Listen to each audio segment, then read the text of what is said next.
प्राचीन काल में देवदत्त नाम का एक ब्राह्मण अपनी पत्नी शोभना के साथ रहता था। ब्राह्मण वेद पाठी था, श्रेष्ठ धर्म गुरु था। ब्राह्मण की पत्नी अत्यंत रूपवती थी। देवदत्त अपनी जीविका के लिए एक गांव से दूसरे गांव में भिक्षा मांगने जाता था।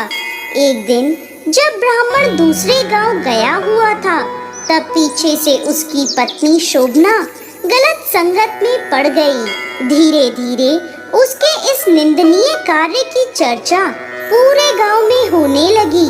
ब्राह्मण की पत्नी इतनी गिर चुकी थी कि उसने पूरे गांव को आग के हवाले कर दिया।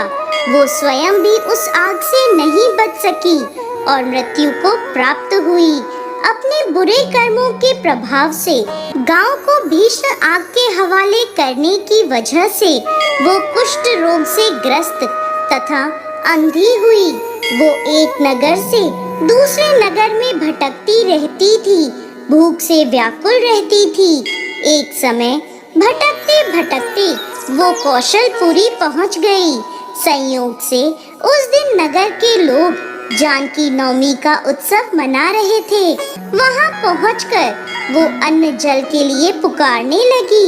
उसकी पुकार सुनकर एक व्यक्ति बोला, आज कौशलपुरी में जानकी नवमी मनाई जा रही है, इसलिए आज यहाँ अन्न जल नहीं मिलेगा।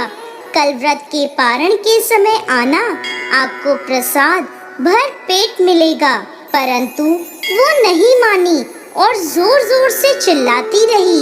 तब एक भक्त ने उसे तुलसी दल और जल दिया, जिसे ग्रहण करके वो वहां से चली गई। कुछ दूर जाने पर उसने अपने प्राण त्याग दिए।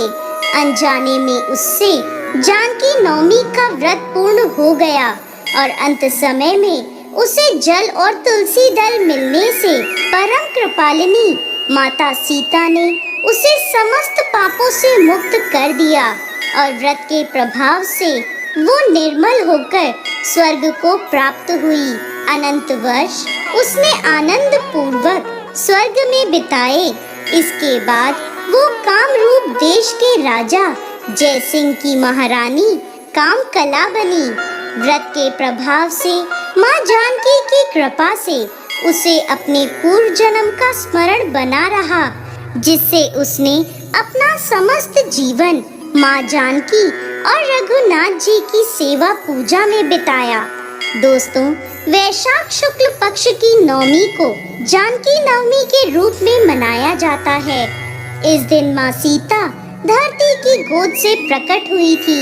दोस्तों, सीता नवमी का व्रत शुभ फलदायी होता है और साथ ही सभी सुख और सौभाग्यों की प्राप्ति कराता है।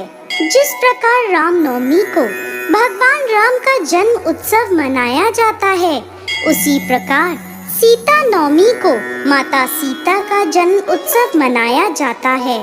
जिस प्रकार भगवान श्री राम स्वयं भगवान विष्णु के अवतार थे, उसी प्रकार माता सीता लक्ष्मी जी का अवतार हैं। जो व्यक्ति सीता नवमी का व्रत रखता है, उस पर माता लक्ष्मी और भगवान श्री हरि विष्णु की कृपा सदैव बनी रहती है। तो दोस्तों, कैसी लगी आपको आज की हमारी ये कहानी?